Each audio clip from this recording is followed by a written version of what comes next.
Mesdames, Messieurs, bonjour. Merci de nous accueillir chez vous. Je suis ravi de vous retrouver pour votre édition de la mi-journée sur Alizé Télévision en ce lundi 5 septembre. Malgré les mauvaises conditions météorologiques annoncées pour hier et surtout la forte houle qui était prévue, certains ont pris la décision de braver les éléments et d'aller profiter du spectacle de la mer déchaînée. D'autres se sont même risqués à aller sur l'eau pour s'offrir quelques sensations fortes, comme l'a constaté Anne-Elisabeth Arsène. Elle aussi a fait preuve de témérité et s'est rendue à la Pointe des Châteaux. Reportage. Quand le soleil peine à montrer le bout de ses rayons, certains préfèrent rester au chaud et d'autres profitent justement de ces conditions météorologiques pour apprécier ce spectacle naturellement houleux de la Pointe des Châteaux. En fait, là j'étais de passage dans le coin et comme je sais que la mer était très agitée, je suis venu voir s'il y avait des vagues. Mais là je suis un peu déçu. Il y en a mais c'est pas ce qu'il y a d'habitude quand il y a mauvais temps. Donc c'est dommage quoi. Alors je suis venu à la Pointe des Châteaux ce matin tout simplement parce que j'ai de la famille qui est venue me rendre visite et il me semblait que c'est un endroit en Guadeloupe qu'il fallait absolument visiter. Et malgré le temps, on a pris notre courage à deux mains, on est venu quoi. En fait on vient de Belgique, donc on est venu passer quelques jours ici et il fait très très bon par rapport à notre climat. Et on s'était dit que le climat allait changer et qu'on allait pouvoir profiter de la plage. Mais en tout cas, on ne regrette pas du tout parce que c'est absolument merveilleux, absolument magnifique. Donc il fait très bon. Et puis, il y a ceux qui n'attendent que ça pour chevaucher les vagues et s'envoler. Et là, on vient pour profiter du mauvais temps. Il y a un petit peu de vent, il y a un petit peu de houle qui se lève. Donc on vient en profiter. C'est pas très très fort encore. Il faut attendre peut-être un petit peu plus tard dans la journée. Mais bon, après, c'est que de la pluie. La Guadeloupe est actuellement en vigilance orange et ce jusqu'au 5 septembre pour fortes pluies et orages accompagnés de vents violents et de mer dangereuses à la côte. La prudence est donc de mise sur l'ensemble de l'archipel guadeloupéen. Avec la rentrée scolaire, le trafic routier a considérablement augmenté aux heures de pointe et les bouchons se sont multipliés depuis ce matin. Beaucoup retrouveront ce soir les ralentissements dont ils s'étaient peut-être déshabitués avec les grandes vacances. C'est durant ces périodes de circulation de pointe que le système d'exploitation dynamique des réseaux routiers de Guadeloupe montre son intérêt. Éric Pommier nous plonge de nouveau dans les coulisses de Trafikira. Fini le temps des circulations fluides, dès ce lundi, les routes ont repris des allures de périphérique parisien. Mais à Trafikira, installé en Guadeloupe depuis 3 ans, on étudie la possibilité de rendre plus facile la circulation sur les routes de notre département. D'autant plus que le parc roulant compte pas moins de 150 000 véhicules. À terme, Trafikira évoque la solution de la stratégie de régulation de vitesse, rien à voir avec la stratégie d'affichage du temps de parcours. C'est-à-dire que lorsque vous avez cette connaissance de la montée en charge du réseau en temps réel par rapport aux équipements de terrain. Eh bien, vous allez mettre en place toute une signalisation dynamique, donc des panneaux de limitation de vitesse, mais sur lequel vous allez afficher la vitesse. Et on va diminuer la vitesse. Donc c'est vrai que la rocade est limitée à 90 km/h, voire si on prend la RN1 entre Poussette et Montebello par exemple, ça va de 110 à 90. En abaissant cette vitesse quelquefois à 90 ou à 70 ou même à 50, ça nous permet de faire circuler les véhicules moins rapidement sur le même tronçon, mais en réduisant ce que l'on appelle la distance intervéhiculaire, puisque lorsque vous allez circuler, vous allez avoir ce qu'on appelle une distance intervéhiculaire.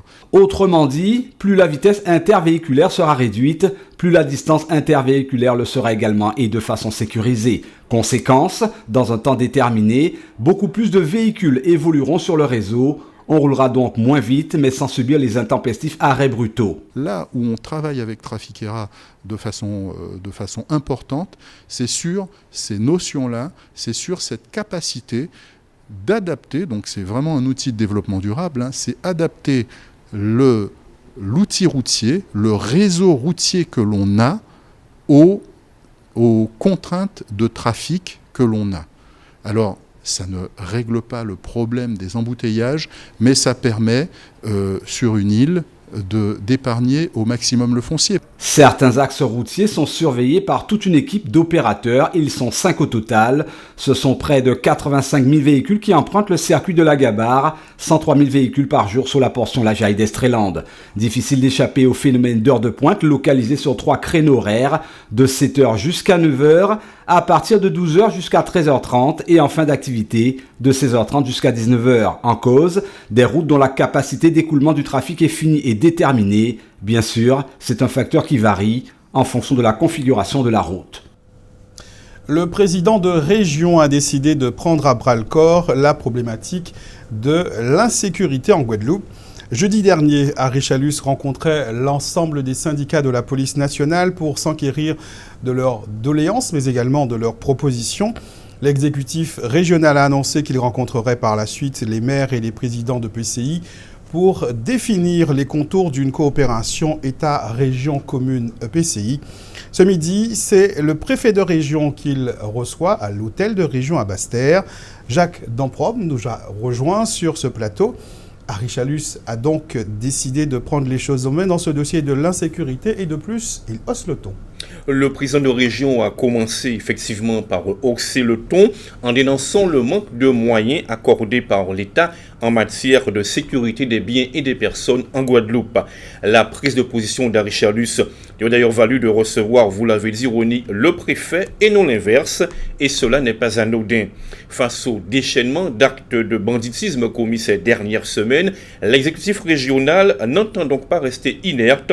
Il veut faire bouger les lignes en commençant par l'État lui-même. Pour cela, Harry Chalus a bien compris qu'il ne peut aller seul au combat. Le président veut entraîner dans son sillage les maires et les présidents des intercommunalités.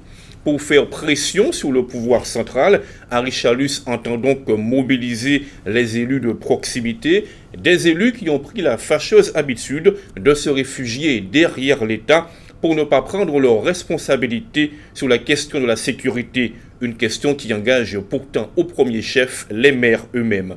Mais en dehors des élus de proximité, le président devra aussi mobiliser les parlementaires guadeloupéens, y compris ceux qui ne sont pas du même camp politique. Députés et sénateurs sont en effet les premiers relais des élus de proximité. Merci Jacques. Dans notre édition de 19h, nous retrouverons un reportage concernant cette rencontre entre Harry Chalus, président de région, et le préfet à Basse-Terre. Un autre homme public qui s'est engagé pour cette question de l'insécurité et de la violence, c'est Jean-Michel Lesdel. Le 31 août dernier, il s'adressait à tous les artistes de Guadeloupe pour les inciter à s'impliquer face à la violence dans notre pays. Un texte publié sur sa page Facebook, largement diffusé, dans lequel le pianiste invitait ses collègues artistes à se mobiliser et à même descendre dans la rue pour dire stop. Un engagement sur lequel l'auteur-compositeur s'exprime face à la caméra de Muriel Barlaigne. Pour moi, c'est un ras-le-bol. On ne peut pas avoir un pays qui a, du jour au lendemain, on va dire, décanté dans une violence gratuite, des braquages quotidiens. Il est temps que les artistes, mais quand je parle d'artistes, du monde des artistes, je parle du monde de la culture. Donc les artistes, les sportifs, les peintres, que cette fois-ci nous nous retroussions les manches et que nous proposions au service public aussi notre aide, de manière à mettre en œuvre différentes opérations afin de favoriser plus la réinsertion sociale ou une insertion carrément, quoi. Il y a plein de choses à faire par le biais de la culture et il faut que nous multiplions beaucoup plus les actions et que nous soyons présents. Et je pense que ça permettrait aussi à cette jeunesse de voir que oui, on a entendu ce message de détresse qu'ils ont, quoi, parce que c'est une forme de détresse, c'est une forme de grande détresse. Il y a plein de choses à faire, il y a vraiment à réfléchir aussi sur le système d'éducation que nous avons déjà et qui est en place. Je pense qu'il faudrait qu'on mène beaucoup plus d'actions au niveau du monde scolaire, que ce soit depuis la maternelle, que nous soyons présents aux côtés des jeunes, que nous soyons présents, beaucoup plus présents dans les écoles. C'est le biais de projets pédagogiques, d'emmener l'art, je ne parle pas de musique spécifiquement, mais de l'art pour les enfants, depuis leur plus tendre enfance, que ce soit en maternelle, que ce soit au primaire, qu'il y a toujours des projets où ils pratiquent le faire ensemble, le jouer ensemble, ce qui forcément amène un comportement citoyen.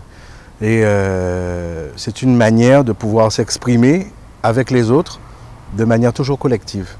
Donc toujours être soucieux de l'autre, tout simplement. Dans notre édition de 19h, nous écouterons les réactions des artistes à qui s'adressait dans ce message Jean-Michel Lesdel. Place maintenant à notre tour d'horizon de l'actualité dans la grande région. La Dominique se prépare à célébrer la semaine Kalinago au Costa Rica.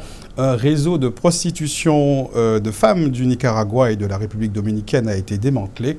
Mais direction tout de suite la République d'Haïti, où une religieuse a été tuée par balle. C'est votre rendez-vous Caraïbes. Sœur Isabel Sola Macas, une religieuse de 51 ans originaire de Barcelone et membre de la congrégation catholique Jésus-Marie, a été atteinte mortellement de 2 balles à la poitrine dans sa voiture par 2 individus non identifiés qui voulaient la lui voler alors qu'elle revenait d'une succursale bancaire. Un passager qui accompagnait la religieuse a également été grièvement blessé par 2 projectiles. Sergio Cuesta Francisco, le consul espagnol en poste en Haïti, a confirmé avec tristesse la mort de sa compatriote qui vivait en Haïti depuis plus de 8 ans. La missionnaire avait fait d'Haïti son propre pays, surtout après le tremblement de terre de 2010 qui l'avait profondément touché. Elle avait même écrit à sa hiérarchie que Haïti est maintenant sa maison, sa famille, son travail, sa souffrance et sa joie, et son lieu de rencontre avec Dieu.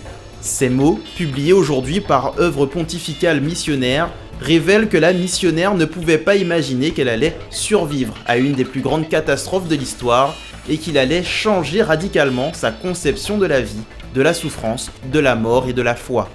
La disparition tragique de sœur Isabel Sola Macas a porté un coup dur à l'ensemble des missionnaires engagés en Haïti qui, plus que la misère, doivent affronter la violence quotidienne.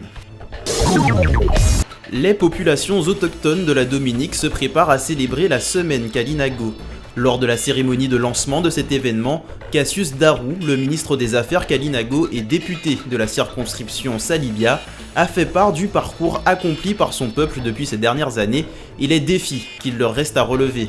Le ministre a partagé sa fierté de voir son peuple retrouver sa dignité et se tenir debout face aux difficultés. Cassius Darou a cité en exemple des Dominiquais d'origine Kalinago qui sont aujourd'hui médecins, avocats ou magistrats et qui ont su garder leurs propres rites et cultures. La semaine Kalinago sera le moment de mettre en avant ce peuple originel de la Caraïbe à Silvia, capitale Kalinago de la Dominique, bastion de la résistance contre les forces de police, lesquelles, le 19 septembre 1930, sont entrées dans la réserve Kalinago, ont confisqué leurs biens et tué 2 personnes. La semaine Kalinago sera le moment de commémorer cet événement dramatique. Les autorités du Costa Rica ont démantelé un vaste réseau de prostitution de femmes en provenance du Nicaragua et de la République dominicaine. Les chefs de ce réseau sont 2 frères d'origine costaricaine de 37 et 39 ans. Lors de leur perquisition, les autorités ont trouvé une trentaine de femmes, toutes victimes de cette traite humaine. Selon l'enquête de police, les femmes ont été contactées à l'origine pour travailler dans des bars en tant que serveuses.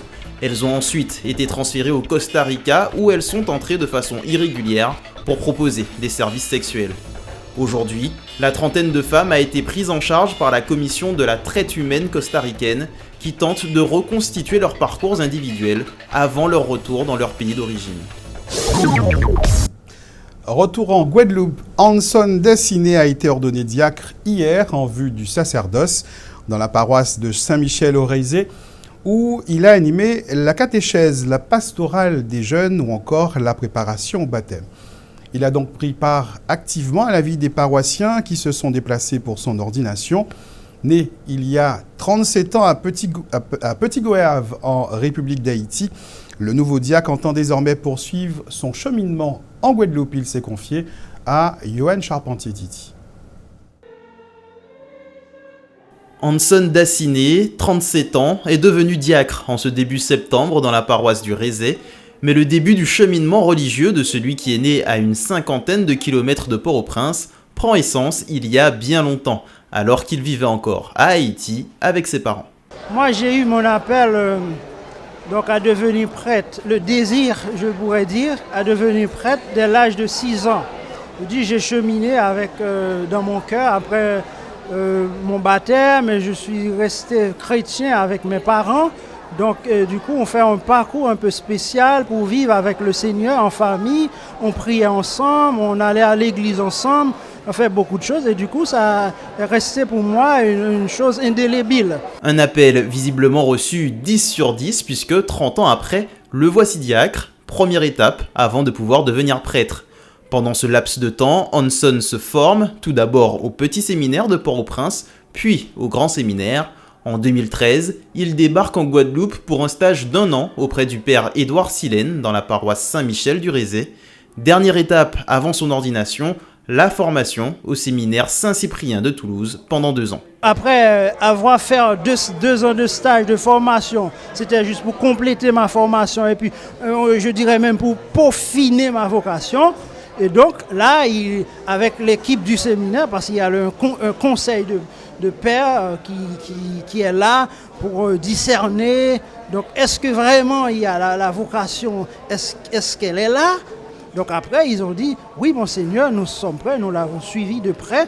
Donc je pense qu'il est capable, il a des aptitudes pour devenir prêtre. La suite, pour Hanson Dacinet, eh bien, c'est la formation diaconale distillée en hexagone. 1 semaine de séminaire chaque mois pour tous les diacres de France, avant un retour en Guadeloupe.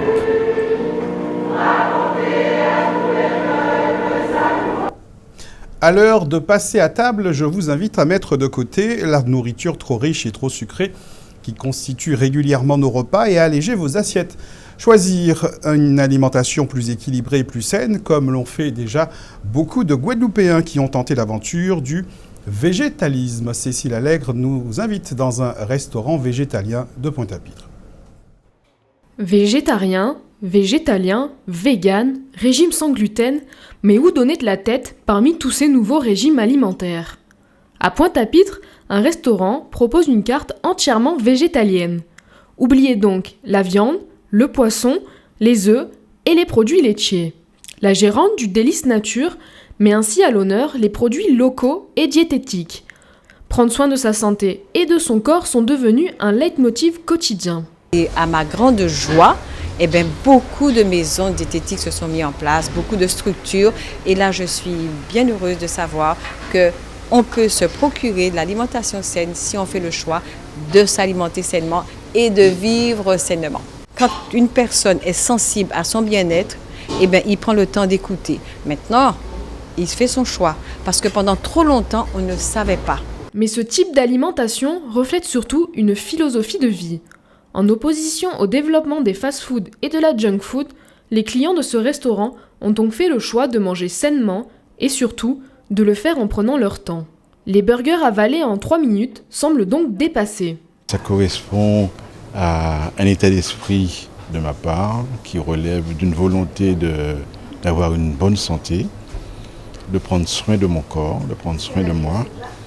Et puis, ce sont des aliments qui sont dépourvus de toute graisse, de tout ingrédient malsain.